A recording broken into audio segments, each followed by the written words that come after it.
السلام علیکم ورحمۃ اللہ وبرکاتہ۔ ساتھیوں، آج ہم آپ لوگوں کو پڑھائیں گے عادل شاہی دور میں اردو۔ عادل شاہی دور میں اردو کا وکاس کیسے ہوا، اردو کیسے پھلی پھولی، کیسے آگے بڑھی۔ سلاطین عثمانیہ کا شہزادہ۔ سلاطین عثمانیہ کا شہزادہ کون تھا؟ یوسف عادل شاہ نے۔ سلاطین عثمانیہ کا شہزادہ کون تھا؟ یوسف عادل شاہ تھا، یعنی یوسف عادل شاہ نے 897 ہجری 1490 عیسوی میں بیجاپور میں عادل شاہی سلطنت کی بنیاد رکھی۔ بیجاپور میں عادل شاہی سلطنت کی بنیاد رکھی تھی۔ شہزادہ یوسف کا خطاب کیا تھا؟ ملک الشرق۔ کیا تھا؟ ملک الشرق اور عادل خان تھا۔ شہزادہ یوسف کا خطاب ملک الشرق اور عادل خان تھا۔ عادل شاہی سلطنت تقریباً 200 برس تک قائم رہی۔ عادل شاہی سلطنت جو ہے وہ تقریباً لگ بھگ 200 سال تک قائم رہی، اور اس درمیان 9 بادشاہوں نے حکومت کی۔ کتنے بادشاہوں نے؟ 9 بادشاہوں نے حکومت کی۔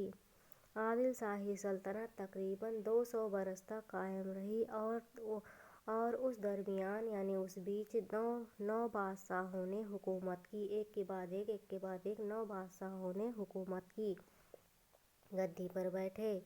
عادل شاہی حکومت کا خاتمہ کب ہوا؟ خاتمہ 1668 میں اورنگزیب کے ہاتھوں ہوا۔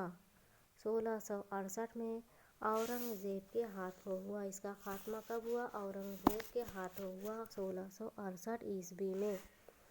یوسف عادل 1490 عیسوی سے 1518 عیسوی تک انہوں نے شاسن کیا۔ یوسف عادل کو بچپن سے شعر و شاعری کا شوق تھا۔ یوسف عادل کو بچپن سے شعر و شاعری کا شوق تھا۔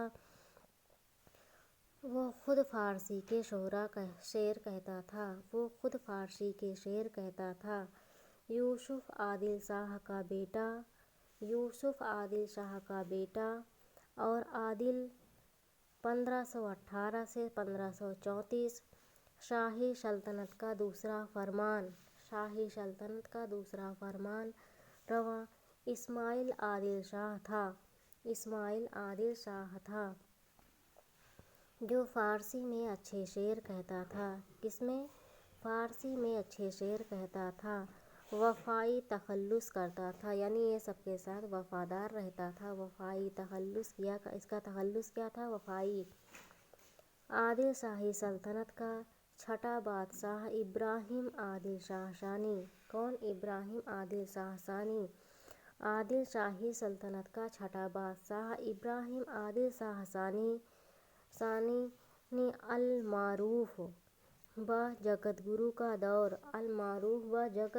کا دور حکومت علم و ادب کے لحاظ سے اور موسیقی کی ترقی کے لیے خاص اہمیت رکھتا ہے۔ کون؟ ابراہیم عادل شاہ ثانی۔ اسے جگت گرو بھی کہا جاتا تھا۔ ابراہیم عادل شاہ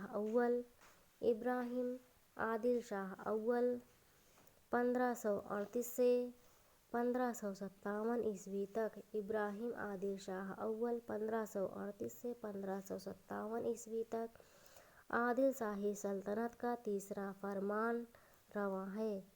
ابراہیم عادل شاہ اول 1538 سے 1557 عیسوی تک عادل شاہی سلطنت کا تیسرا فرمان رواں ہے۔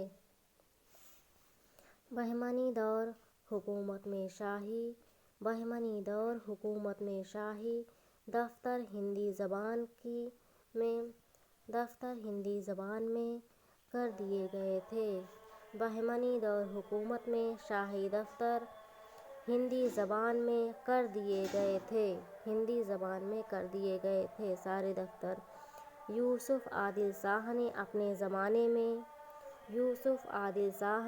زمانے میں ہندی کو ہٹا کر فارسی میں ہندی کو ہٹا کر فارسی میں شاہی دفتر دیا تھا یعنی ہندی کو ہٹا کر فارسی میں شاہی دفتر دیا تھا، فارسی میں سب ہونے لگا تھا کام۔ ابراہیم عادل شاہ اول نے اپنے زمانے میں ایک پھر سے شاہی دفتر کو اردو میں کرا دیا۔ کس میں؟ پھر سے اردو میں کرا دیا، فارسی سے اردو میں کرا دیا۔ کون؟ ابراہیم عادل شاہ اول نے۔ علی عادل شاہ اول 1557 سے 1580 عیسوی 1557 سے 1580 عیسوی کس کا دور تھا؟ علی عادل شاہ اول۔ انہوں نے اپنے زمانے میں فارسی کو پھر سے دفتری زبان بنایا تھا، پھر سے فارسی بنا دیا۔ کون؟ علی عادل شاہ اول نے۔ ابراہیم عادل شاہ ثانی المعروف بجگت گرو۔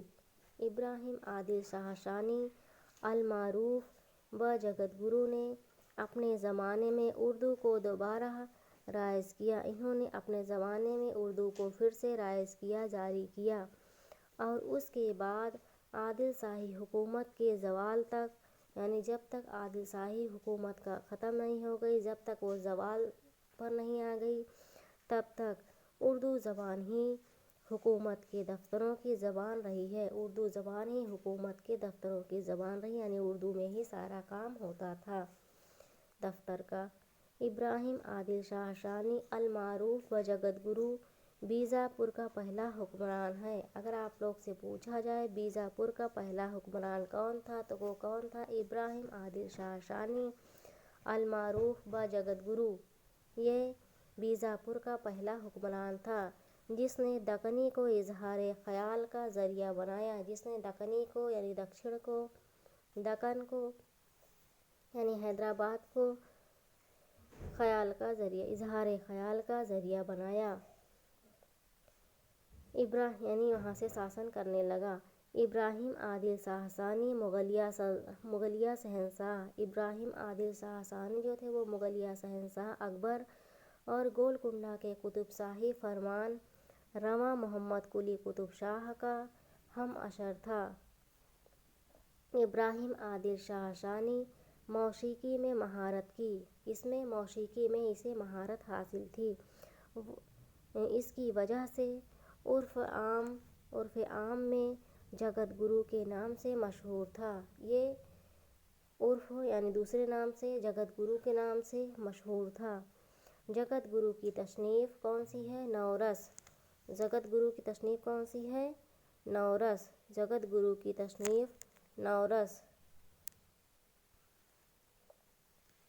جگت گرو کی تصنیف نورس کے نام سے نورس لکھا۔ جگت گرو کی تصنیف نورس 1006 عیسوی سے 1597 عیسوی میں 17 گوں کے تحت 59 یعنی 59 گیت اور 17 دوہرے لکھے گئے ہیں۔ ہر گیت سے پہلے راگ کا نام دیا گیا۔ ہر گیت سے پہلے کس کا نام دیا گیا؟ راگ کا نام دیا گیا۔ برہان الدین جانم یہ مرانجی کے صاحبزادے اور خلیفہ تھے۔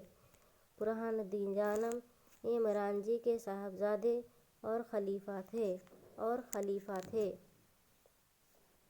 برہان الدین جانم کی وفات ابراہیم عادل شاہ ثانی کے دور برہان الدین جانم کی وفات ابراہیم عادل شاہ ثانی کے دور حکومت میں ہوئی، یعنی جب